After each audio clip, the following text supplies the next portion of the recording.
The rain hammered steadily against the window, casting a dull gray haze over the streets of New Orleans. Inside a small apartment in Marigny, Lisa Langston sat quietly at the kitchen table, her gaze fixed on the object in her hand. The faint glow from the overhead light caught the delicate gold band, the tiny diamond sparkling faintly. Her wedding ring, once a symbol of unending love, now felt like a chain binding her to a past she had fought hard to escape. In the corner of the room, Felix, her youngest, hummed softly as he played with a worn-out toy truck. His curly hair bounced with each movement, and his occasional laughter broke the heavy silence. Nearby, Anna, her 10-year-old daughter, sat cross-legged on the floor, sketching intently in her notebook. Lisa's chest tightened as she watched them. They deserved so much more than she could provide, a life free from constant worry, where laughter wasn't shadowed by uncertainty. The rain continued its steady rhythm as her thoughts spiraled. Tonight's dinner would be meager. Half a loaf of stale bread, a can of soup, and a few bruised apples she bought with the last dollars in her wallet. It wouldn't fill their stomachs, but it would have to do. Lisa clenched the ring tighter, the cool metal pressing into her palm. She had held on to it for months, clinging to it as if it were a lifeline. It was the last remnant of the life she'd once dreamed of, a life with Finn Calloway, her ex-husband, and their shared hopes of building a family.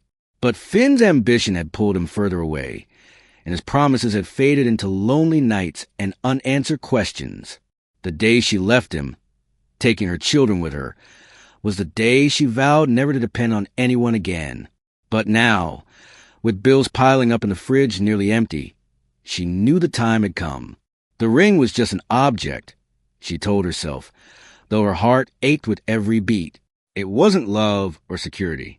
It wouldn't feed her children or pay the rent. "Mama," Felix called out, his voice sweet and curious. "When's dinner?" Lisa blinked back tears, forcing a smile. "Soon, baby. Mama's just thinking for a moment." He nodded content and returned to his truck. Lisa glanced at Anna, who had paused her drawing to watch her mother. The girl's sharp brown eyes, so much like her father's, held a quiet understanding. Anna always saw more than Lisa wanted her to. Standing up, Lisa grabbed her coat and slipped the ring into her pocket. It felt heavier than it should, as if the memories it carried had turned into something solid. "I'll be back soon," she said, keeping her tone light. "Mrs. Jenkins is across the hall if you need anything." "Where are you going?" Anna asked, her voice cautious. Lisa hesitated. "Just running an errand. Don't worry, okay?" Anna nodded slowly, though her expression showed doubt. Lisa kissed Felix on the head and squeezed Anna's shoulder before stepping out into the rainy evening. The rain was colder than she'd expected, soaking through her thin jacket as she walked down the uneven sidewalk. Streetlights flickered against the dark sky, casting broken pools of light on the wet pavement.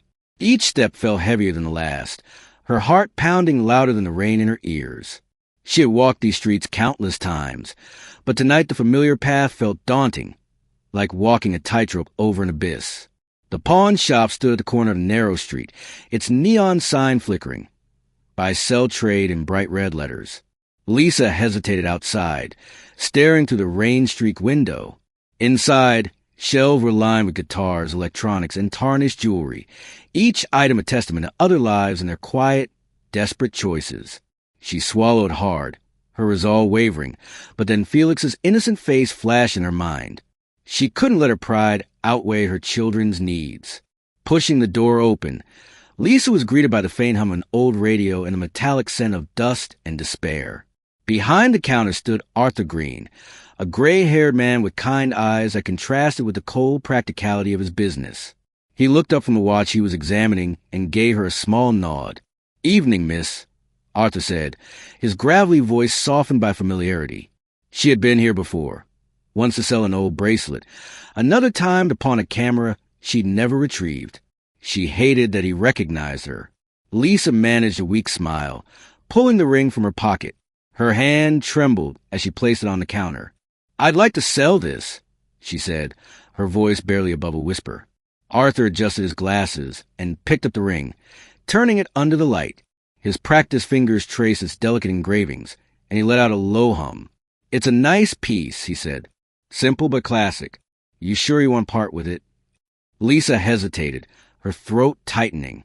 She wanted to say no, to grab the ring and leave, but the weight of her situation crushed that impulse. Yes, she said finally, her voice steady. I'm sure. Arthur gave her a long look before nodding. He stepped into the back room briefly and returned with a small envelope of cash. I can give you this much, he said, sliding it across the counter. I know it's worth more, but this is what I can offer for resale. Lisa's eyes dropped to the envelope. It wasn't much, barely enough for a week's groceries. But it was something. She nodded, blinking back tears. That's fine, she said, forcing herself not to think about the value it had once held in her heart. Arthur placed the ring in a small pouch, his expression thoughtful. Sometimes things come back to us in unexpected ways, he said, his words carrying a strange weight. Lisa wasn't sure if he was offering wisdom or consolation, but she couldn't bear to linger and find out. Thank you, she murmured, clutching the envelope and hurrying out into the rain. The cold hit her like a slap, but the weight in her pocket felt lighter now, the guilt of what she'd done mingling with a hollow relief. As she walked back toward the apartment, her thoughts churned. What would Anna think if she knew? Would Felix ever understand the sacrifices she'd made? She paused under the awning of a closed diner, gripping the envelope tightly. For a moment, she thought about turning back, but the reality of her situation pushed her forward. She couldn't afford to let sentimentality cloud her judgment, not when her children depended on her. What Lisa didn't know was that her decision had already set something else into motion. Back at the pawn shop, Arthur carefully packed the ring into a padded envelope. His hands moved with precision as he addressed it to a jeweler he'd worked with for decades. The ring was just another item in his inventory, but he couldn't shake the feeling that it carried a story waiting to be told.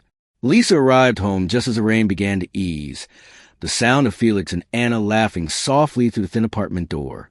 She paused before stepping inside, her heart aching with both love and regret. Tomorrow, she would figure out what to do next. For tonight, she would focus on making sure her children went to bed with full stomachs and warm smiles. But as she opened the door and took in their eager faces, she couldn't shake the nagging feeling that the past was far from over. The dim light inside the pawn shop felt colder than the rain Lisa had just escaped. She hesitated near the counter, her eyes scanning the shelves filled with discarded belongings. Guitars with missing strings, cameras with cracked lenses, and tarnished jewelry that once held meaning. Each item seemed to carry its own story of desperation, and the realization that hers was now among them sent a shiver down her spine. Arthur Green, the shop's owner, glanced up from the old radio he was tinkering with. His sharp eyes softened when they landed on Lisa.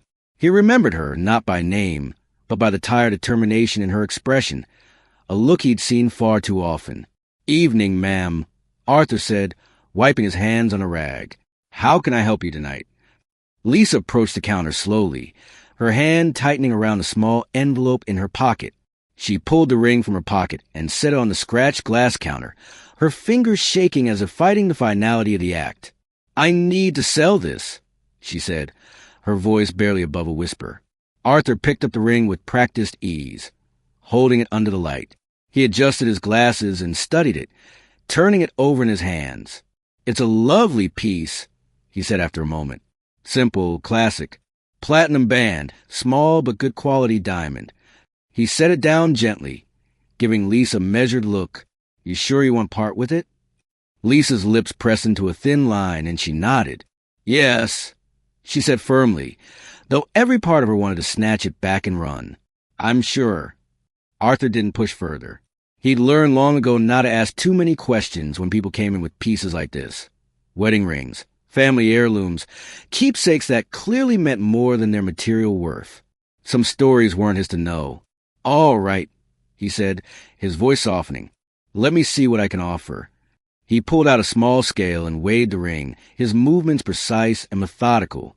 Lisa watched it with a lump in her throat, her hands clasped tightly in front of her. She tried to tell herself it was just a transaction, just an object, but the hollow ache in her chest made it impossible to believe her own lie. Arthur jotted down some numbers on a slip of paper and slid it across the counter. The amount was painfully low, barely enough to cover groceries for the week. But Lisa knew better than to argue. Pawn shops didn't deal in sentiment, only value. "This is the best I can do," Arthur said, his tone apologetic. "The market for these isn't what it used to be." "It's fine," Lisa said quickly, not trusting herself to say more. She reached for the envelope of cash she handed her, her fingers brushing against it for a moment. His eyes met hers, and she thought she saw something like understanding in them, though he didn't say a word. Arthur placed a ring in a small velvet pouch and set it aside. He hesitated for a moment before speaking again. "Sometimes," he said quietly, "things have a way of finding their way back to us. You never know." Lisa didn't respond. She couldn't. The knot in her throat was too tight, and the weight of what she'd done felt too heavy. She clutched the envelope of cash and turned to leave, the little bell above the door jangling as she stepped back into the rain. The rain greeted Lisa like an unwelcome companion as she stepped out of the pawn shop and onto the slick sidewalk. The cash in her pocket felt both heavier and lighter than it should have, a strange contradiction that mirrored the turmoil in her chest. She adjusted her hood against the cold drizzle and started back toward her apartment, her thoughts a tangled mess of regret and resolve. She replayed Arthur's words in her mind. Things have a way of finding their way back to us. Was it just a hollow platitude, something he said to ease the guilt of people like her who left pieces of themselves on his counter? Or was there something prophetic in his tone? Lisa shook her head. She didn't have the luxury of dwelling on what-ifs or sentimental notions. Her kids needed food tonight, not hope. As she walked past shuttered storefronts and dimly lit street corners, the memories attached to that ring followed her like shadows. She remembered the day Finn had slipped it onto her finger, his eyes filled with promises she believed in wholeheartedly. Back then, they'd imagined a future filled with success and happiness, a life where they would raise a family in comfort, far from the struggles they both endured growing up.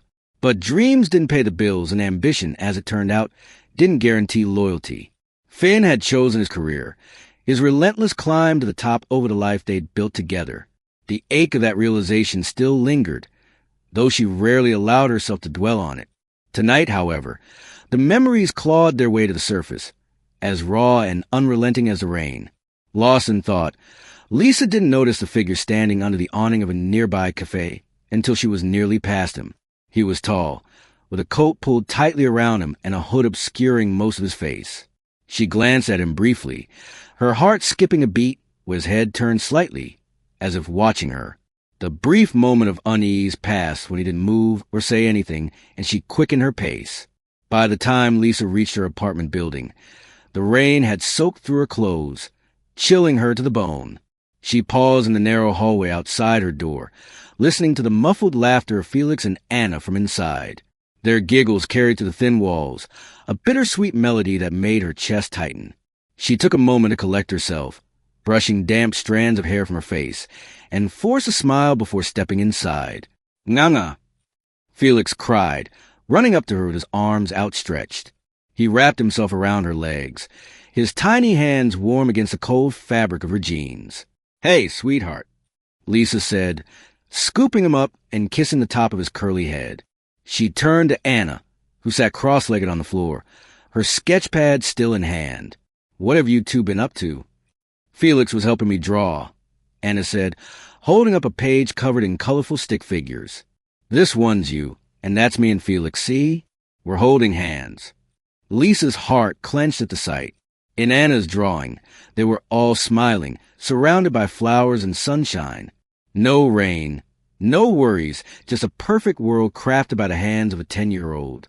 "It's beautiful, Anna," Lisa said softly, stroking her daughter's cheek. "I'll hang it up on the fridge." Anna's gaze lingered on her mother, her sharp eyes filled with questions she didn't ask. Lisa knew Anna saw more than she let on, her quiet understanding far beyond her years. It was a reminder of just how much the girl had grown up too fast, an unspoken burden of the life they'd been forced to lead. Lisa busied herself preparing dinner, the meager contents of her grocery bag spread across the counter. She heated a can of soup, sliced of stale bread, and arranged the bruised apples on a small plate. It wasn't much, but she made it look like a feast, adding an extra slice of bread to each plate as if abundance could be faked with presentation. "Dinner's ready," she called, and the children eagerly gathered at the table. As they ate, Lisa found herself smiling despite the storm inside her. Felix chattered about his truck, and Anna shared a story about her teacher complimenting her artwork. For a brief moment, the weight of her choices lifted, replaced by the simple joy of being with her children.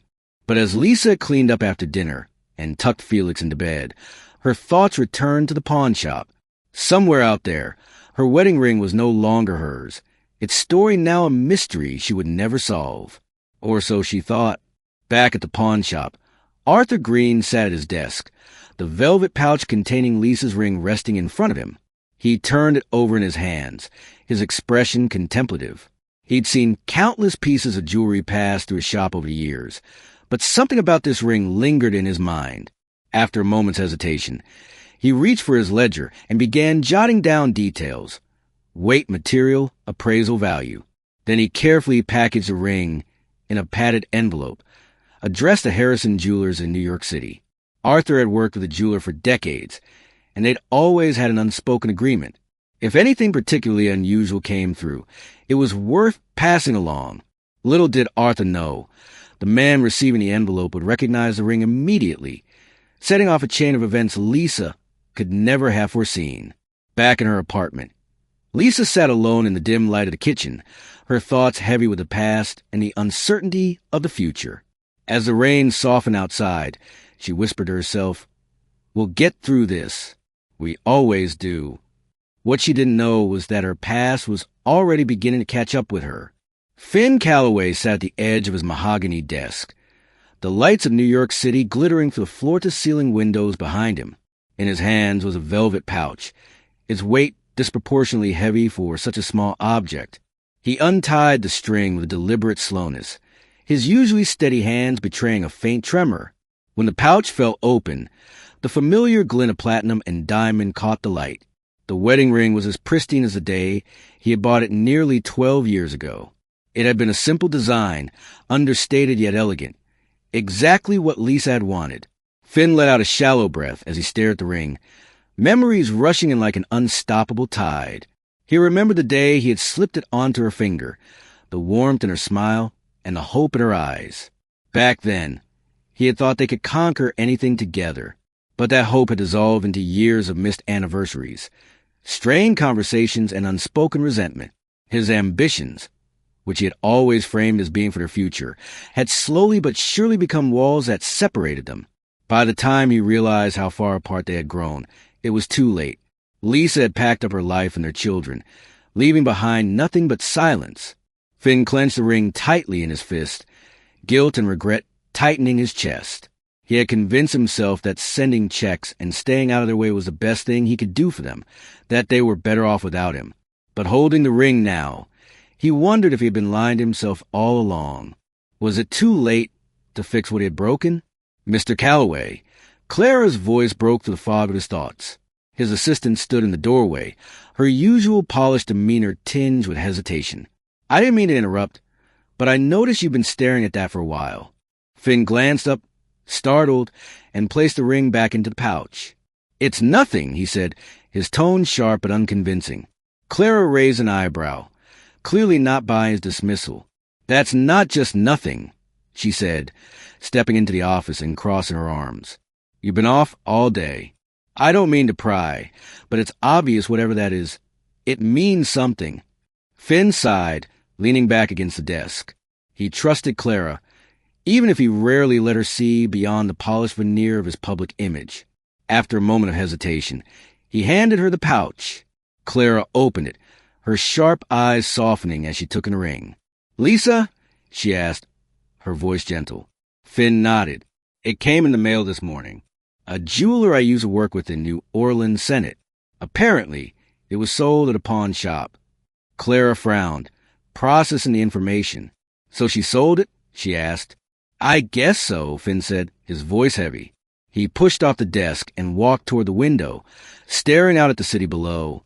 "I don't know why, but it feels like a sign, like something I shouldn't ignore." "You think she's struggling?" Clara asked, her tone cautious but pointed. "I don't know," Finn admitted, his voice barely above a whisper. "But if she is, And I've just been sitting here all this time. What kind of man does that make me? Clara crossed the room and placed the ring on his desk. It's never too late to do the right thing, Finn, she said. But you can't half-ass it. If you're going to reach out, you need to be ready to face everything you left behind. Her words hung in the air as Finn turned back to the ring, his mind racing.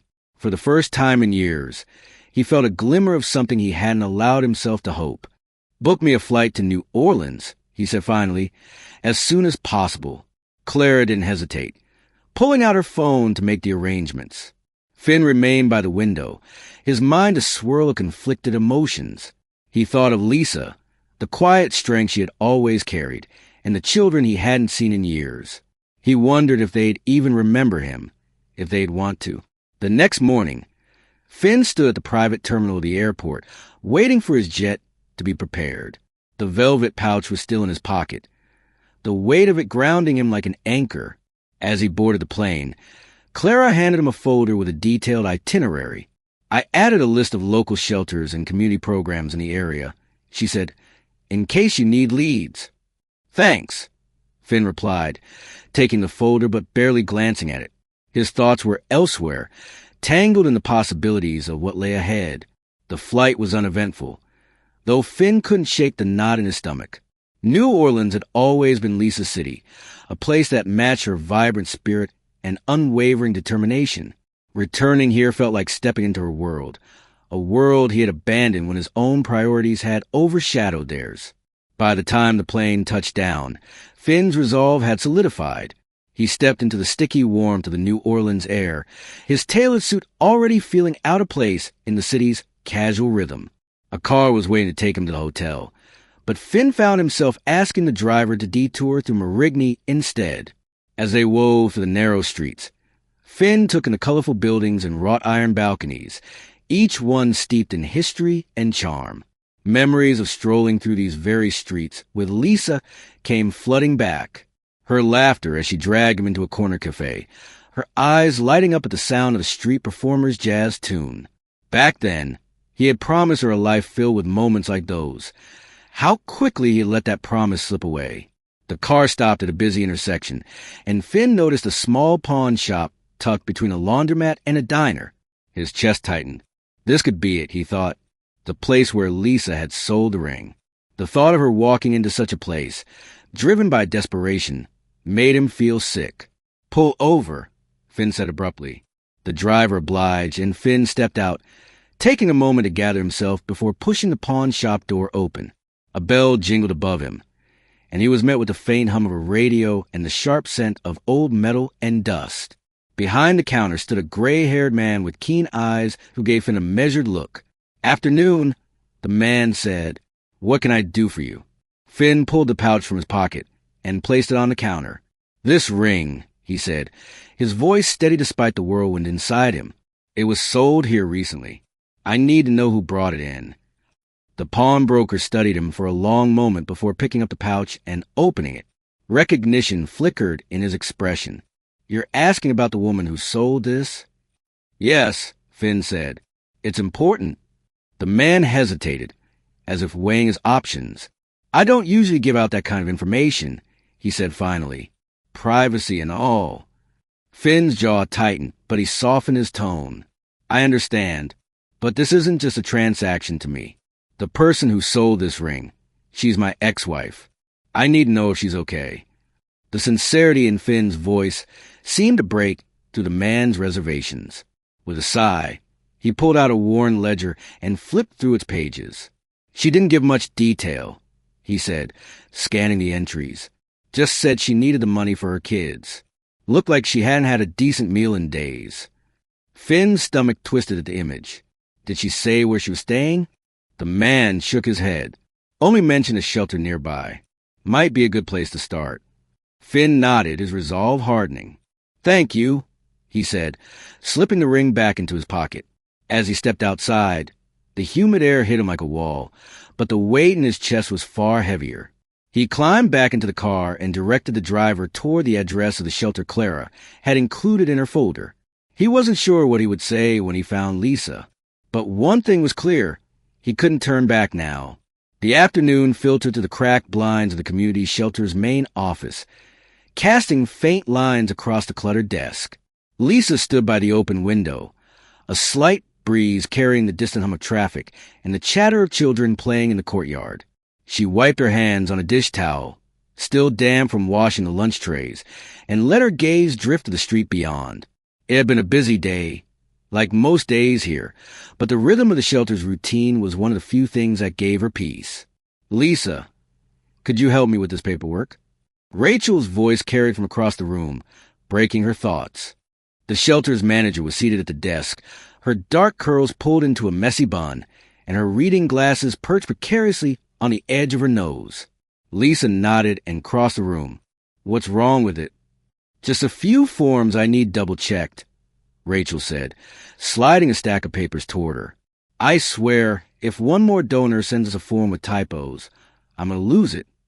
Lisa smiled faintly, taking a seat and picking up a pen. As she scanned the documents, Rachel leaned back in her chair, studying her with an appraising look. "You've been quieter than usual today," Rachel said, her tone casual but probing. Lisa didn't look up. "Just tired," she replied, though they both knew it wasn't the full truth. Rachel hummed in acknowledgement, but didn't press further. Over the years, she had learned when to let Lisa keep her walls intact and when to push. Today wasn't the day for pushing. The bell above the shelter's front door jingled, signaling a new arrival. Rachel glanced at the clock. "That's odd," she muttered. "We're not expecting anyone until the evening shift." "I'll check," Lisa offered, rising from her chair and heading toward the entrance. As she stepped into the lobby, she froze. Finn stood just inside the door, his tall frame casting a shadow across the tile floor. He looked out of place in his crisp shirt and tailored jacket, the polished shine of his shoes a stark contrast to the worn surroundings. For a moment, neither of them spoke. "Lisa," he said finally, his voice low but unmistakable. Her breath caught, and a flood of emotion surged through her. Shock, anger, and a pang of something she couldn't quite name. She crossed her arms, her expression hardening. "What are you doing here?" "I needed to see you," Finn said, stepping forward slightly. "I found out about the ring, about everything." Lisa's jaw tightened, her posture defensive. "You have no right to be here," she said sharply. "Whatever you think you're doing, just stop. We don't need your help." Finn held up his hands in a gesture of peace. "I'm not here to make things harder for you," he said. I had to know if you were okay." "Well, now you know," Lisa snapped, her voice rising. "We're fine. We've been fine without you." Rachel appeared behind Lisa, her gaze darting between them. "Everything all right out here?" she asked, her tone cautious but firm. "This is Finn," Lisa said stiffly, not bothering to elaborate further. Rachel's brows lifted slightly, but she said nothing, simply crossing her arms as she waited for the tension to diffuse. Finn exhaled, his shoulders sagging slightly. "Look, I know I've made mistakes," he said, his voice quieter now. "But I'm not here to drag up the past. I just want to help." "We don't need your charity," Lisa shot back, her words laced with bitterness. Finn's face tightened, but he nodded slowly. "All right," he said, "but if you change your mind, you know where to find me." Lisa didn't respond. She turned sharply on her heel and walked back into the office, her heart pounding as she struggled to push down the emotions threatening to surface. Rachel lingered in the lobby, studying Finn for a moment before speaking. "You'd better have a good reason for showing up here," she said, her tone steely. "Lisa's been through enough." "I know," Finn said, "and I don't blame her for shutting me out, but I'm not going anywhere." Rachel's expression softened slightly, though skepticism still lingered in her eyes. "You got a lot to prove," she said, before heading back into the office and leaving Finn alone in the quiet lobby. Finn lingered in the shelter's lobby for a moment, taking in the stark surroundings. The walls were decorated with hand-drawn pictures and motivational posters, their bright colors contrasting sharply with the worn-out furniture. He felt out of place, as though his very presence disrupted the fragile harmony of the space. Yet he couldn't bring himself to leave. His eyes drifted to the doorway Lisa had disappeared through, the weight of her words still heavy in the air. He hadn't expected a warm reception. Not after everything, but the coldness in Lisa's voice stung more than he'd anticipated. Still, he told himself, he had come here for a reason, and walking away now would only confirm what Lisa already thought of him. He adjusted his tie, more out of habit than necessity, and made his way toward the main office. Rachel was the first to spot him again. She raised an eyebrow, her hands on her hips. "You've got guts, I'll give you that," she said dryly. "But persistence doesn't mean you'll get what you want. I'm not here to make things harder for her," Finn said, his tone steady but pleading. "I just want to help."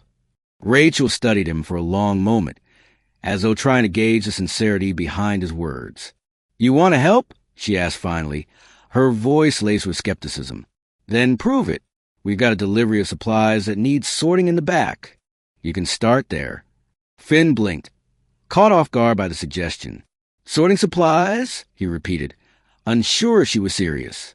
Rachel smirked, folding her arms. "If you're serious about wanting to help, roll up your sleeves. Otherwise, the door that way." Finn hesitated, then nodded.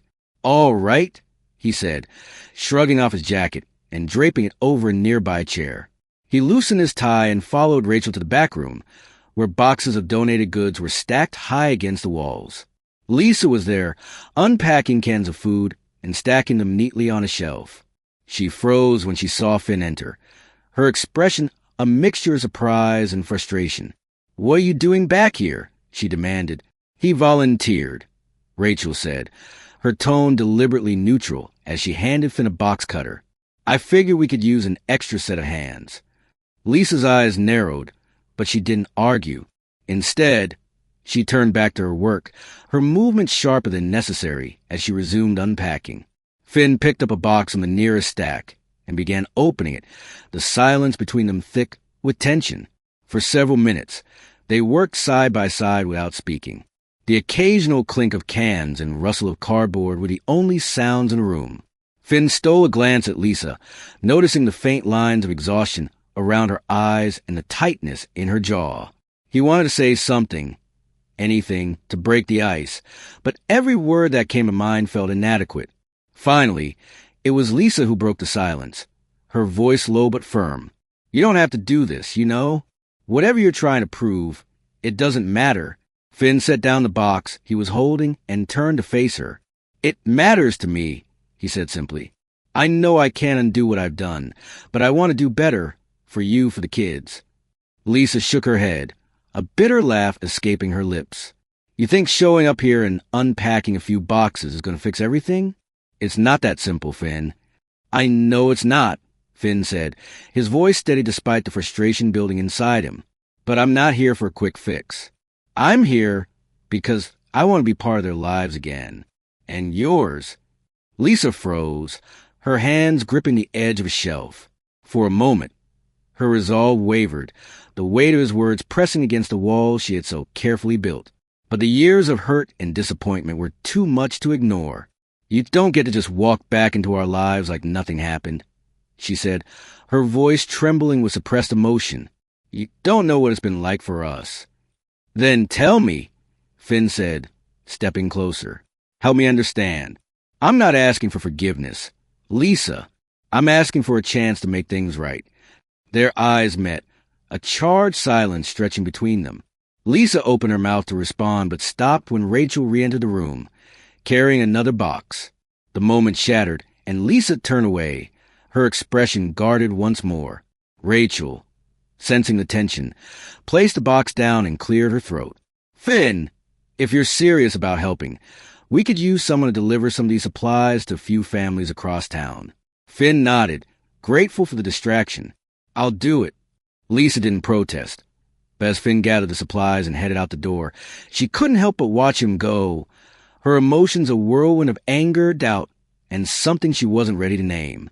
Rachel placed a hand on Lisa's shoulder, her voice gentle but firm. "You don't have to decide anything right now," she said, "but maybe give him a chance to prove himself." Lisa sighed, the weight of the day pressing down on her. "We'll see," she said quietly, though her heart remained guarded. Whatever Finn's intentions, she wasn't ready to let him back in. Not yet. But something about his determination left her wondering if, perhaps, he truly had changed. Felix's laughter echoed to the small playground, a bright, carefree sound that stood out against the chatter of the other children. He was crouched by the sandbox, carefully piling damp sand into a bucket before flipping it over to reveal a lopsided tower. His concentration was intense, his tongue sticking out slightly as he worked, while a small group of kids nearby watched him with curiosity. Finn stood a few feet away, leaning awkwardly against the low fence that bordered the playground. He felt out of place, his tailored clothes and polished shoes contrasting with the casual, lived-in atmosphere of community space. But he couldn't bring himself to leave. Watching Felix play was like seeing a piece of himself that he hadn't realized was missing. Felix, completely absorbed in his creation, didn't notice Finn at first.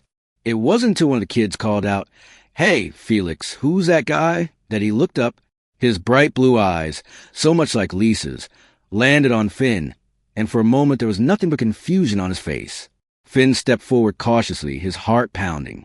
"Hi, Felix," he said softly, crouching slightly to meet the boy's gaze.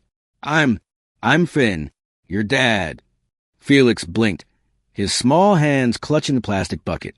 "My dad," he echoed, his voice uncertain but curious. Finn nodded, his throat tight. "Yeah, I know it's been a long time, but I wanted to see you. I wanted to get to know you." Felix tilted his head, his expression shifting from confusion to cautious interest. "Mama says you live far away," he said matter-of-factly. "She said you're busy." Finn felt a pang of guilt, but forced a small smile. "I've been busy, but I'm here now," he said. "And I'd really like to spend some time with you, if that's okay." Felix studied him for a moment, then pointed to the sandbox. "Do you know how to build a castle?" Finn let out a soft laugh, relief washing over him. "I think I can figure it out," he said, stepping closer. He knelt beside Felix, who immediately handed him a small shovel. For the next several minutes, Finn followed Felix's instructions, carefully piling sand into buckets and placing them side by side.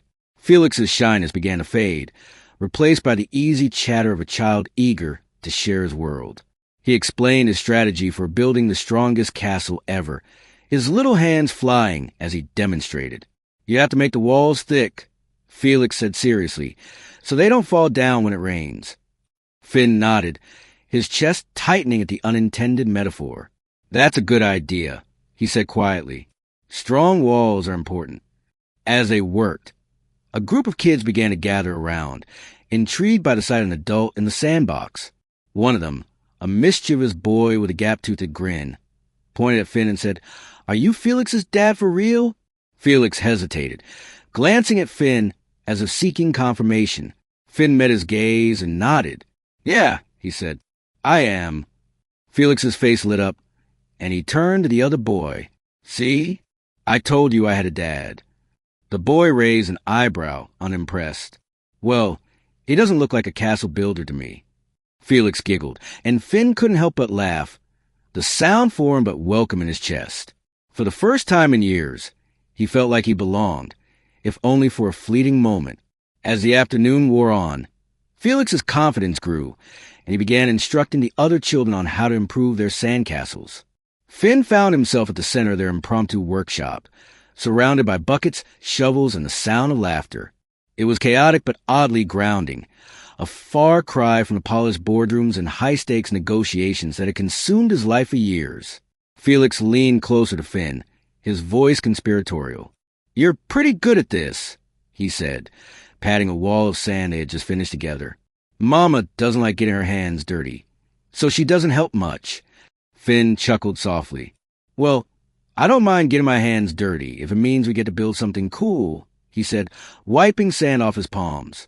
His heart ached at the casual mention of Lisa, the reminder of how much he had done for the children while he'd been absent. Across the playground, Lisa stood behind a cluster of parents, her arms crossed tightly over her chest as she watched the scene unfold. She had come to pick up Felix, only to find him happily chatting with Finn, his small face lit up with joy. The sight sent a jolt of emotion through her, a mix of relief, anger, and something unnameable. Rachel appeared at her side, her gaze following Lisa's. "Looks like someone's making progress," she said lightly. Lisa shot her a glare. He's playing in the sand, Rachel. That doesn't erase years of silence. No, it doesn't, Rachel agreed. But it's a start. Lisa shook her head, her grip on her emotions tightening. Felix doesn't know what it's like to be let down by him, she said. But I do, and I'm not going to let him get hurt. Rachel sighed, placing a hand on Lisa's shoulder. I get it, she said softly. But maybe give him the chance to prove he's serious, for Felix's sake, if nothing else. Lisa didn't respond, her eyes fixed on Finn as he carefully placed a small flag, a leaf stuck into the top of the stick, on the tallest sandcastle tower.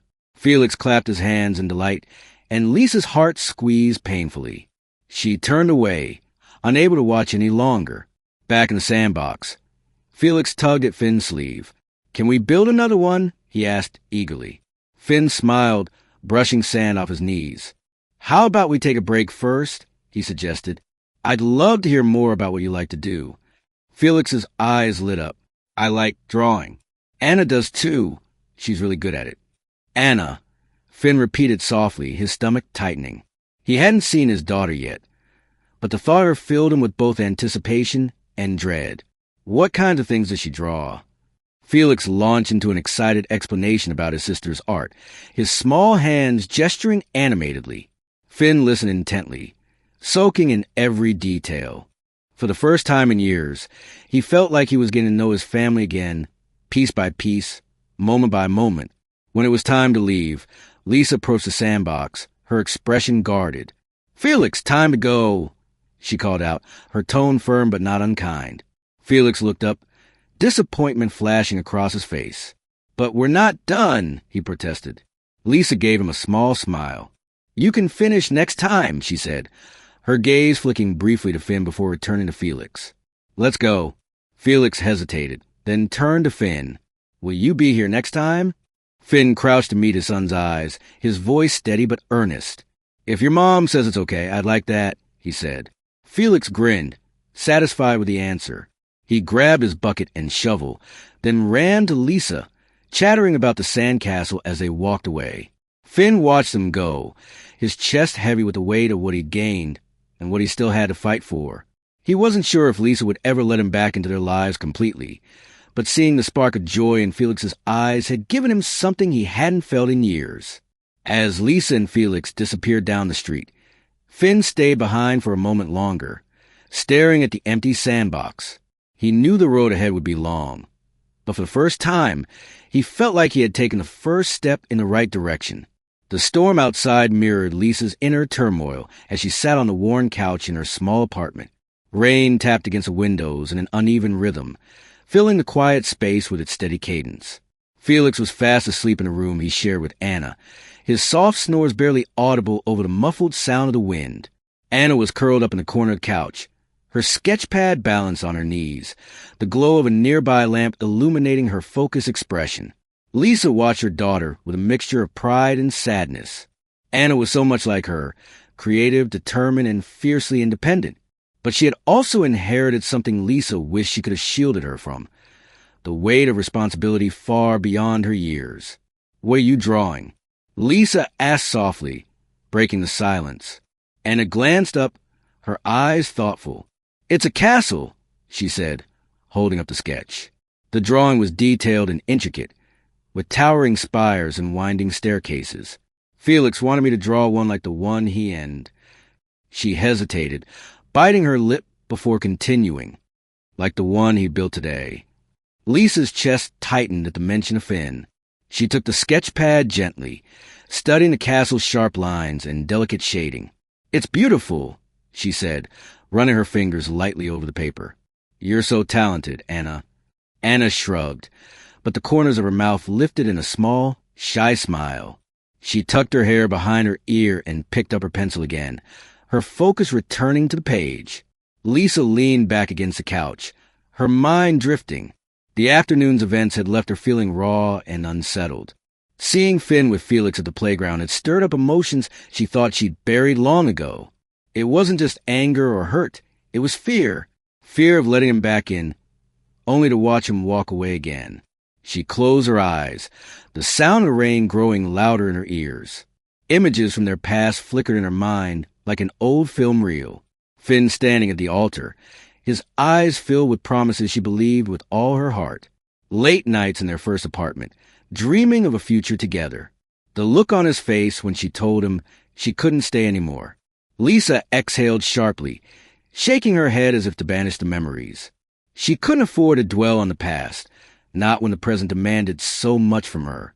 Her children needed her to be strong, to protect them from the kind of pain she'd endured. Letting Finn back into their lives felt like a gamble she couldn't afford to take. "Mom!" Anna's voice pulled her back to the present. Lisa opened her eyes to find her daughter watching her with a curious expression. "Are you okay?" Lisa forced a smile, though it didn't quite reach her eyes. "I'm fine, sweetheart," she said, just tired. Anna didn't look convinced, but she didn't press the issue. She set her sketch pad aside and stood, stretching her arms. "I'm going to check on Felix," she said before disappearing into the bedroom. Lisa stared at the empty space where Anna had been, her thoughts swirling. The truth was, she wasn't fine. She hadn't been fine in years, but she couldn't let her children see that. They depended on her to hold everything together, even when it felt like the pieces were slipping through her fingers. The rain continued to fall as Lisa stood and walked to the window. She rested her forehead against the cool glass, her breath fogging the surface. Somewhere out there, Finn was trying to find his way back into their lives. And for the first time, she allowed herself to wonder if maybe she should let him. The rain softened into a gentle drizzle by the time Lisa turned away from the window, her thoughts still tangled in the possibility of Finn's return. She paced the small living room, the weight of her emotions making her restless. Every instinct told her to guard her heart, to protect the fragile stability she'd built for Anna and Felix. But a small, insistent voice whispered that maybe, just maybe, Finn deserved a chance to prove himself. She was startled from her thoughts by a soft knock on the door. Lisa hesitated, her pulse quickening. It was late, and visitors at this hour were rare. She glanced toward the children's bedroom, with a faint glow of Anna's nightlight seeped through the doorframe, then approached the front door cautiously. When she opened it, she was met with a familiar figure of Rachel, her umbrella dripping onto the welcome mat. "I know it's late," Rachel said with an apologetic smile, "but I wanted to check on you." Lisa stepped aside, letting her friend in. Rachel closed her umbrella and set it by the door, shaking off the rain. "I figured you might need some company after today," she said, her tone gentle but probing. Lisa sighed and sank onto the couch, gesturing for Rachel to sit beside her. "I'm fine," she said automatically, though the words fell hollow. "Just a lot on my mind." "Finn," Rachel said knowingly, taking the seat next to her. Lisa nodded, her shoulders slumping. "I don't know what to do," she admitted. "He shows up out of nowhere, acting like he can just step back into our lives. It's not that simple." Rachel leaned back, crossing her arms. "No, it's not," she agreed. "But he didn't just show up to cause trouble, Lisa. I saw him with Felix today. He's trying." Lisa's eyes filled with uncertainty. "What if he hurts them? What if he leaves again? I can't take that risk." Rachel placed a hand on Lisa's arm, her voice steady. "I get it. You've been carrying the weight of this family for a long time, and you're scared to let someone else take even a piece of it. But maybe this is his way of trying to carry some of it too." Lisa looked down at her hands, her fingers twisting nervously in her lap. She wanted to believe Rachel's words, but trust wasn't something she could give easily anymore. "I don't know if I can trust him," she said softly. Rachel squeezed her arm gently. "Then don't trust him yet," she said. "But give him a chance to earn it. For Felix, for Anna, and maybe for yourself too." The words lingered in the air long after Rachel left, the apartment silent, except for the occasional drip of water from the umbrella near the door. Lisa sat in the quiet, her heart heavy with indecision. She glanced toward the children's room, where Felix's soft snores and Anna's steady breathing filled the space with a sense of calm. For their sake, Lisa thought, maybe she could let her guard down, just enough to see if Finn truly meant what he said. She didn't owe him anything, but she owed them everything. If there was even a chance he could be the father they deserved, wasn't it worth taking a risk? The rain had stopped entirely by the time Lisa made her way to bed, the storm outside replaced by a fragile stillness. Yet, as she lay awake staring at the ceiling, she realized the storm inside her had only just begun. The late morning sun peeked through scattered clouds, casting a soft glow over the sprawling green expanse of Audubon Park. Felix darted ahead, his small figure weaving through clusters of families and joggers. Lisa trailed a few steps behind, her gaze flicking between her son and the man walking beside her. Finn carried a small picnic bag, his movements deliberately unhurried, as if sensing her lingering unease. "Are you sure this is a good idea?" Lisa asked, her voice low.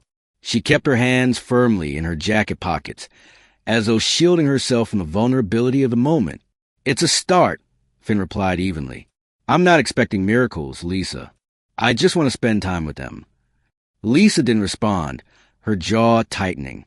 Ahead of them, Felix stopped near a shaded patch of grass, waving them over enthusiastically. "Come on, Mama, let's sit here." Finn set the bag down and began unpacking its contents, sandwiches, juice boxes, and a small container of cookies. Felix plopped down beside him, already reaching for a juice box. Lisa remained standing for a moment, her arms crossed as she watched the two interact. "Here," Finn said, holding out a sandwich toward her. His tone was casual, but there was a note of hopefulness in his eyes. Lisa hesitated before sitting down and accepting the sandwich, her movements careful and guarded. As they ate, Felix's chatter filled the space between them. He talked about school, his favorite cartoons, and a recent project Anna had been working on. Finn listened intently, asking questions and nodding along, his focus completely on his son. "And then Anna said she's going to draw me as a superhero," Felix exclaimed, his hands flying as he described the design. "She said I'll have a cape and everything." Finn chuckled, his eyes softening. "A superhero, huh? Sound like she knows you pretty well." "Yeah," Felix said, grinning. "Anna's the best." Lisa glanced at Finn out of the corner of her eye, catching the subtle flicker of emotion that crossed his face at the mention of Anna. He hadn't seen her yet, and the distance between them was palpable. It was clear he was waiting for a moment, an opening, but Lisa wasn't sure when or if she could let that happen. Felix finished his sandwich and leapt to his feet. "Can we play tag now?" he asked, his energy seemingly endless. Finn smiled, setting his plate aside. "Sure," he said, standing and brushing off his hands. "You're it." Felix squealed with delight as Finn tapped his shoulder and jogged a few steps away. Lisa watched them, her arms wrapped tightly around her knees. For the first time in years, she saw something that resembled a family, but the image felt fragile, as though it might shatter if she looked too closely. Felix's laughter echoed across the park as he chased Finn, his small legs pumping furiously. Finn let him get close, feigning exhaustion, before darting away with a grin. The boy's determination to catch him was matched only by his joy, and Lisa couldn't help the small smile tugging at her lips as she watched. Eventually, Finn let Felix tackle him, falling onto grass with a dramatic flourish. "You got me," he exclaimed, holding his hands up in surrender. Felix giggled triumphantly, clambering onto Finn's chest as though securing his victory. Lisa stood and approached them, brushing stray grass off her jeans. "All right, superhero," she said to Felix, her voice light but firm. "Time to cool down before you overheat." "Okay, Mama," Felix said, still breathless from excitement. He climbed off Finn and ran to the picnic blanket, reaching for a cookie. Finn sat up, brushing grass off his shirt. "He's got a lot of energy," he said, looking up at Lisa. "Takes after you, I think." Lisa raised an eyebrow but didn't respond. She sat back on the blanket beside Felix, watching him devour his snack. Finn joined them a moment later, the easy camaraderie of the moment slowly settling over them. After a beat of silence, Finn glanced at Lisa. "How's Anna?" he asked softly, his voice careful. Lisa stiffened slightly, but didn't look at him. "She's fine," she said shortly, her tone making it clear she didn't want to elaborate. Finn nodded, not pushing further. Instead, he turned to Felix. "Do you think Anna would like to come next time?" he asked. Felix looked up, his mouth full of cookie. "Maybe," he said with a shrug. "She likes drawing more than playing outside." Finn smiled faintly, though there was a flicker of pain in his eyes. "Well, If she does, I'd love to see her. Lisa stayed quiet, her thoughts tangled. She couldn't deny that Felix was happier today than she'd seen him in a long time. But letting Finn inch closer to Anna felt like stepping onto uncertain ground. The walls she'd built to protect her children and herself weren't ready to come down just yet. As they packed up the picnic, Felix clung to Finn's hand, chattering nonstop about their next adventure. Lisa walked a few paces behind them, her arms crossed and her mind racing. She didn't trust Finn fully, but seeing the bond forming between him and Felix made her wonder, could there be room for reconciliation, even if just for their kids? For now, she decided the answer would have to wait. The air inside the shelter's meeting room was warm and slightly stifling, filled with a hum of quiet conversations and the shuffle of papers. Lisa sat near the back of the small, crowded space, her arms crossed tightly over her chest. The chairs around her were occupied by other parents and volunteers, all gathered for the monthly planning meeting. At the front of the room, Rachel stood behind a makeshift podium, her voice carrying a tone of both authority and encouragement as she discussed updates on shelter programs. Finn was seated closer to the front, his posture unusually relaxed as he listened intently to Rachel's words. Lisa's gaze kept drifting toward him despite herself. He looked completely at ease, as though he belonged in this space. But she knew better. He was trying, she'd give him that, but it was still strange seeing him here, so immersed in a world that felt so far removed from his polished corporate life. And now, I'd like to introduce someone who has an idea for a new program, Rachel said, breaking Lisa's thoughts. Finn Calloway has been volunteering with us recently, and he proposed something that I think could make a big impact. The room fell quiet as Finn rose from his seat, the chair scraping softly against the floor. He straightened his shoulders, slipping into the practiced ease of a man used to speaking to crowds. For a brief moment, his eyes scanned the room before landing on Lisa. She looked away quickly, her stomach twisting with unease. "Thank you, Rachel," Finn began, his voice steady but not overly formal. "First, I just want to say how much I've come to admire the work this shelter does. It's clear that this place is more than just a building. It's a lifeline for so many families. That's why I'd like to help expand its reach." He paused, glancing at the faces around him. "I've been fortunate in my career, but I know that not everyone has the same opportunities. That's why I'm proposing a scholarship program, not just for education, but for skilled training and mentorship. The goal would be to empower parents and young adults to build sustainable futures for their families." Murmurs rippled through the room, a mix of curiosity and skepticism. Lisa's eyes narrowed slightly. It was an ambitious idea, and she couldn't deny that it had potential. But was this just another attempt for Finn to prove himself, to play the hero?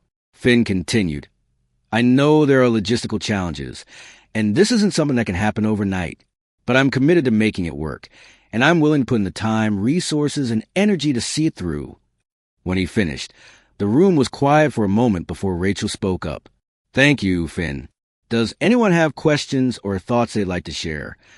Lisa's heart pounded as a few hands went up around the room. She stayed silent, though her mind raced with conflicting thoughts. She could see the interest in some of the other parents' eyes, but she wasn't ready to trust Finn's intentions. Not yet.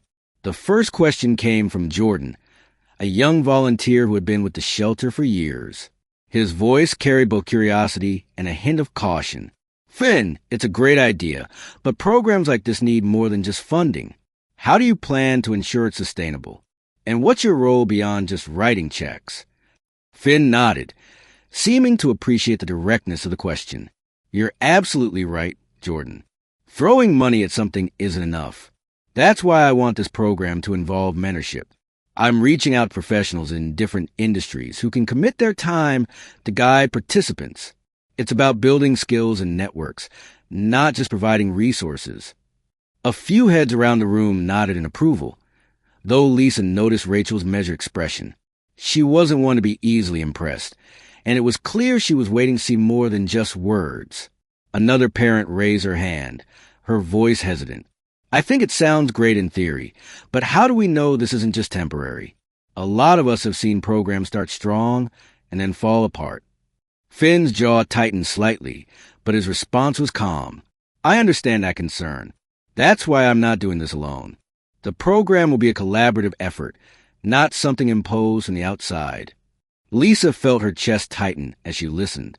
Finn was saying all the right things, but only deepened her unease. How could she tell if this was genuine or another fleeting attempt to fix the past without fully understanding it? Rachel finally spoke, her voice cutting through the murmurs. It's an ambitious proposal, Finn, and I appreciate the thought you've put into it. But these things take time to build. Are you ready for that kind of commitment? Finn met her gaze without hesitation. I am, he said firmly. This isn't about me. It's about creating something lasting for families who need it. I'll do whatever it takes to make that happen. Rachel studied him for a moment before nodding. All right, we'll discuss this further with the board and decide on the next steps. But I'll say this, actions speak louder than words. If you want to be taken seriously, you'll have to show us you're here for the long haul. The meeting moved on to other topics, but Lisa's thoughts remained stuck on Finn's proposal. As the room emptied, she found herself lingering, watching as Finn chatted with few parents and volunteers. There was an ease in his demeanor, a sincerity she hadn't expected. But trust wasn't something she could give lightly, not when the stakes involved her children. Rachel approached her, breaking her reverie. What do you think? She asked, her tone carefully neutral. Lisa hesitated, glancing toward Finn. I think he's trying, she admitted. But trying doesn't mean much if he doesn't follow through. Rachel gave her a small smile. Fair point, Rachel said, but maybe give him a chance to follow through. You don't have to trust him all at once, just enough to see what he does next. Lisa nodded, though the knot in her stomach remained. Watching Finn interact with the shelter community, she couldn't shake the feeling that he might actually mean it, but letting herself believe that felt like the riskiest choice of all. For now, she resolved to keep her walls up, at least until Finn's actions proved stronger than his words. The shelter was quieter than usual that morning, with only a handful of volunteers organizing supplies and preparing meals. Lisa stood in the kitchen, methodically sorting cans of food while her thoughts churned. It had been a week since Finn's presentation about the scholarship program, and the shelter was still buzzing with discussions about it. Some parents were excited by the prospect, hopeful that it might open doors they had long believed closed.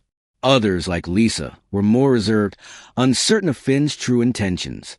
She hadn't voiced her concerns publicly, but Rachel had noticed her unease. It's okay to feel conflicted, Rachel had told her after the meeting. Just because it's a good idea doesn't mean you have to trust him completely. But maybe it's worth giving him a chance. Lisa wasn't so sure. Trust was a fragile thing, and Finn had shattered hers long ago. Still, watching him interact with Felix and the other kids had stirred something in her, a flicker of hope she wasn't ready to acknowledge. The sound of hurried footsteps pulled her from her thoughts. One of the younger volunteers, Jordan, burst into the kitchen, his face pale and anxious. Lisa, he said, his voice shaking. It's Felix. He fell outside. He's hurt. Lisa's heart stopped. She dropped the can she was holding and rushed past Jordan, her mind racing with fear. Outside, a small group had gathered near the playground. Finn was already there, kneeling beside Felix, who sat on the ground, clutching his arm. His face was streaked with tears, and his cheeks were flushed. What happened? Lisa demanded, her voice tight as she knelt beside her son. He tripped running after the ball, Finn explained, his tone calm but tinged with worry. I think he landed wrong on his arm. Felix sniffled, looking up at Lisa with wide, tear-filled eyes. Mama, it hurts, he whimpered. Lisa gently examined his arm, noting the swelling around his wrist. We need to get him to the hospital, she said, trying to keep her voice steady. I'll drive, Finn offered immediately, already helping Felix to his feet. Lisa hesitated, the instinct to refuse the situation. Fine, she said finally, her voice clipped. Let's go. Finn carried Felix to his car, Lisa close behind. The ride to the hospital was tense, the air filled with the quiet hum of the engine and Felix's occasional sniffles. Lisa sat in the back seat with her son, holding his uninjured hand tightly, while Finn navigated the unfamiliar streets. When they arrived at the emergency room, Finn parked quickly and rushed to help Lisa carry Felix inside. The nurses took over, whisking Felix away to be examined.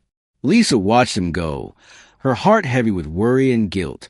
She hadn't detected him, hadn't been there to stop the fall. The thought was unbearable. Finn's voice broke through her thoughts. "He'll be okay, Lisa," he said softly, his eyes filled with reassurance. "Kids are resilient." Lisa glanced at him, her emotions raw. "I hope you're right," she said, her voice barely above a whisper. The waiting room was a blur of muted colors and soft murmurs, punctuated by the occasional hum of a distant intercom. Lisa sat stiffly in one of the plastic chairs, her hands clasped tightly in her lap. Across from her, Finn leaned forward, his elbows resting on his knees, eyes fixed on the floor. For a moment, neither of them spoke, the tension between them almost as heavy as the worry hanging in the air. It felt like an eternity before the nurse returned, a clipboard in hand. "Mrs. Langston," she called, glancing between them. Lisa shot up from her seat, her pulse quickening. "Yes, is Felix okay?" The nurse offered a reassuring smile. "He's going to be fine. It looks like a minor fracture in his wrist. We've already set the bone and put on a cast. He's resting now, and you'll be able to take him home soon." Lisa let out a shaky breath, relief washing over her. "Thank you," she said, her voice thick with emotion. The nurse nodded and gestured toward the hallway. "You can see him now, but only one at a time for now." Lisa turned to Finn, her expression softening slightly. "I'll go first," she said quietly. He nodded, stepping aside to let her pass. She entered the room to find Felix lying on a hospital bed, his arm encased in a bright blue cast. His eyes lit up when he saw her. "Mama," he said, his voice small but cheerful. "Look." They let me pick the color. Lisa's throat tightened as she sat beside him, brushing a hand gently over his curls. "It's a good choice," she said, forcing a smile. "You're so brave, Felix." Felix beamed, clearly proud of himself. "It only hurt a little," he said, holding up his cast like a badge of honor. "And the nurse gave me stickers." Lisa laughed softly, her earlier fear fading in the warmth of his smile. For a moment, everything felt okay again. A knock at the door broke the moment. Lisa turned to see Finn standing in the doorway, his expression tentative. "Can I come in?" he asked. Felix's face lit up. "Dad, look at my cast," he called, waving him over. Lisa hesitated, then nodded. "Come on in," she said, her tone more neutral than before. Finn stepped inside, his gaze softening as he approached the bed. "That's a pretty cool cast," he said, crouching beside Felix. "Blue's my favorite color, too." Felix grinned, clearly enjoying the attention. "The nurse said I can get everyone to sign it," he said. "Will you sign it, Dad?" The word hit Lisa like a jolt, but she kept her expression steady. Finn, meanwhile, looked momentarily stunned before nodding. "Of course," he said. "I'd be honored." Felix held out a marker from his bedside table, and Finn carefully wrote his name in neat, bold letters. As he handed the marker back, he glanced at Lisa, his expression earnest. "Thank you for letting me be here," he said softly. Lisa didn't respond right away, but as she looked at Felix's beaming face, something in her heart shifted. Maybe, just maybe, this could be the start of something real. The sound of jazz music drifted through the air, blending with the murmur of conversation and the clinking of glasses. The shelter's fundraiser event was in full swing, held in the spacious courtyard of a historic New Orleans building. Strings of fairy lights crisscrossed above, casting a warm golden glow over the gathering. Families, volunteers, and donors mingled at tables adorned with simple floral centerpieces, their laughter and chatter creating an atmosphere of hope and community. Lisa stood near the edge of the courtyard, her arms loosely crossed as she watched the scene unfold. Rachel was at the microphone, giving a heartfelt speech about the shelter's impact and thanking everyone for their support. Lisa admired her friend's poise and passion, even as her own thoughts lingered elsewhere. Her gaze found Finn across the courtyard. He was talking with a group of donors, his posture relaxed but his attention focused. He had traded his usual sharp suit for a more casual blazer and open-collared shirt, blending in better with the laid-back elegance of the event. Lisa couldn't deny that he looked comfortable here, even genuine. She hated how much that unsettled her. "Mom." Felix's voice cut through her thoughts as he came bounding toward her, his blue cast standing out against the crisp white shirt he was wearing for the event. "Look, Mr. Jordan signed my cast," and he drew a rocket ship. Lisa smiled despite herself, crouching down to admire the drawing. "That's pretty cool," she said, brushing a hand over Felix's curls. "You've got quite the collection going." Felix grinned, holding up his arm like a trophy. "Dad said he's going to draw something too. Can he, Mama?" Lisa's chest tightened at the question, but she kept her voice steady. "If you want him to, of course he can." Felix nodded eagerly and ran off toward the dessert table, leaving Lisa standing alone again. She straightened slowly, her eyes drifting back to Finn, who was now shaking hands with one of the donors. As if sensing her gaze, he glanced her way, his expression softening when their eyes met. Before she could look away, he made his way toward her, weaving through the crowd with ease. "Hey," he said when he reached her, his voice warm but tentative. "You okay?" Lisa nodded, though she avoided his eyes. "It's a nice event," she said, her tone neutral. "Rachel did a great job putting it together." "She really did," Finn agreed. He hesitated, then added, "You should be proud, too. You've done so much of the shelter." Lisa finally looked at him, her eyes searching his face for any trace of insincerity. "It's not about me," she said. "It's about the people who need it." "I know," Finn said quietly. "But you've made a difference, Lisa. That's not something everyone can say." Lisa felt her defenses waver, but she quickly reinforced them. "Why are you here, Finn?" she asked, her voice sharper than she intended. "Really?" Finn didn't flinch. He met her gaze directly, his expression open. "Because I want to be," he said simply, "because I want to show you that I'm not the same man I was." Lisa's chest tightened at his words, but before she could respond, Rachel's voice rang out again, inviting everyone to enjoy the next part of the evening, a performance by a local jazz band. The moment between them dissolved into the sound of applause and shifting chairs, leaving Lisa feeling more unsettled than ever. The jazz band began playing, their soulful melody washing over the courtyard and weaving into the warm hum of conversation. Lisa found herself retreating to a quieter corner, needing space to process the emotions swirling inside her. The rhythm of the music was soothing, but her thoughts were anything but. She glanced toward the stage, where Felix had joined a small group of kids dancing near the musicians. His carefree laughter carried through the air, bringing a soft smile to her lips. Despite everything, she was grateful for moments like this, moments when her children could simply be happy. Finn appeared beside her again, a glass of sparkling water in his hand. He offered it to her without a word, his presence calm and unobtrusive. Lisa hesitated but took it, nodding her thanks. They stood in silence for a moment, watching Felix and the other children twirl and stomp to the music. "He's got a lot of energy," Finn said finally, a faint smile tugging at his lips. "Takes after you." Lisa huffed a quiet laugh. "He takes after both of us," she said, surprised at herself with the admission. Finn glanced at her, something tender flickering in his eyes. "I see so much of you in them," he said softly. Anna's determination, Felix's curiosity. "They're amazing, Lisa." Lisa swallowed hard, her grip tightening on the glass in her hand. She wasn't used to hearing the side of Finn, the side that noticed, that cared. "They're strong," she said. "They had to be." Finn's expression grew somber, guilt etched into his features. "I know I wasn't there when I should have been," he said, "but I want to change that." Lisa turned to him, her eyes searching his face. For a moment, she let herself wonder if he truly meant it, if the man standing before her now was capable of being the father and partner he had failed to be before. But the scars of the past were still too raw, too deep. "Words are easy, Finn," she said quietly. "It's actions that matter." "I know," Finn replied, his voice steady. "That's why I'm here. Not just tonight, but for as long as it takes."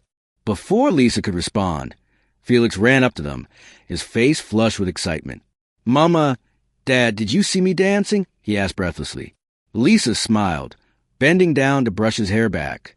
"You were amazing, sweetheart." Finn crouched beside them, his smile matching hers. "You've got some moves, buddy," he said. "Think you can teach me?" Felix giggled, grabbing Finn's hand and pulling him toward the dance floor. "Come on." Lisa watched them go, her heart caught between hope and hesitation. She wasn't ready to let her walls down completely, but seeing Felix's joy and Finn's unwavering determination made her wonder if it was time to take the first step.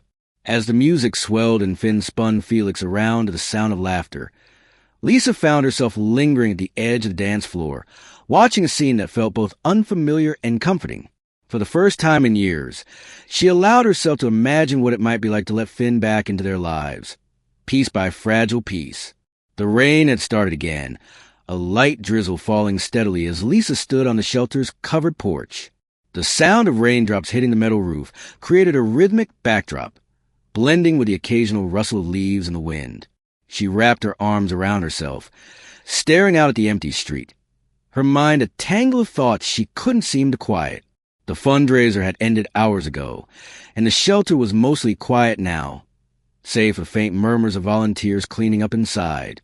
Lisa had stayed behind, unable to leave just yet, as though the weight of the night demanded reflection. Finn's words from earlier echoed in her mind. "That's why I'm here, not just tonight, but for as long as it takes." It wasn't just the words themselves, but the way he had said them, with a conviction she hadn't heard from him in years. Lisa wanted to believe him, but believing meant opening herself up to the possibility of being hurt again, and she wasn't sure she could survive that. Not after everything she'd fought to rebuild. The sound of footsteps behind her broke her reverie. She turned to see Finn approaching, his hands tucked into the pockets of his jacket, his expression hesitant but calm.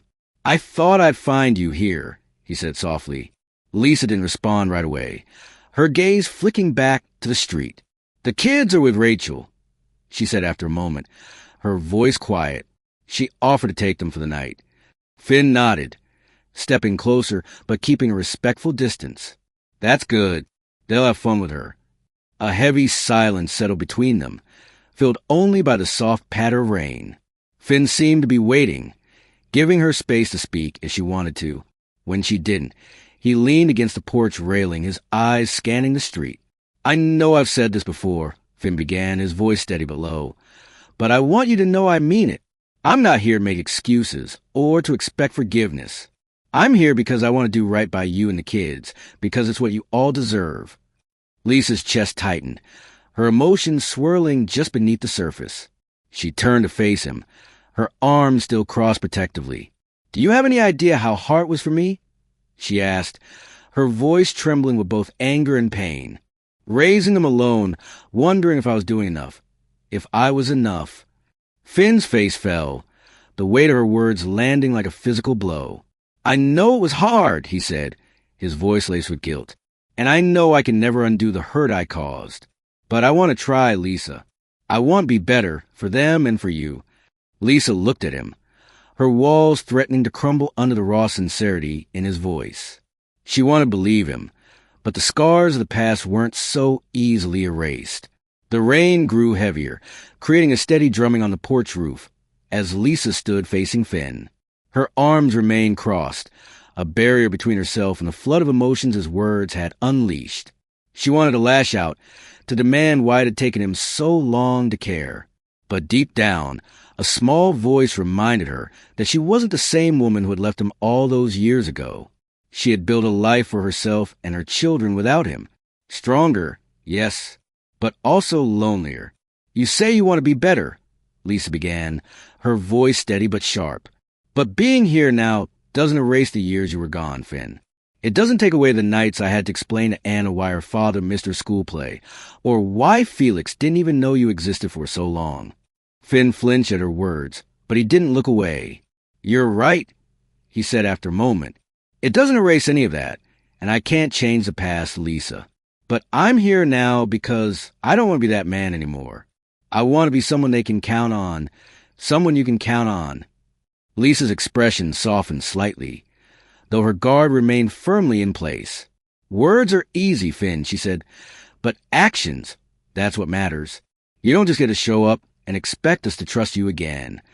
"I know," Finn said, his voice almost a whisper.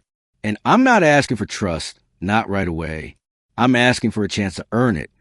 Lisa turned back toward the rain, the cool mist carried by the wind brushing against her face. She could feel the sincerity in Finn's words, but her heart was still heavy with doubt. "You think you can just fix this?" she asked, her voice tinged with bitterness. "Like it's some broken deal at your office?" "No," Finn said firmly, stepping closer but still keeping a respectful distance. "This isn't about fixing anything, Lisa. It's about showing up, about being there for the hard parts, not just the good ones." Lisa's breath hitched at his words, and for a moment, she felt the weight of all the years she had carried alone. She turned to look at him again, her eyes filled with a mixture of pain and longing.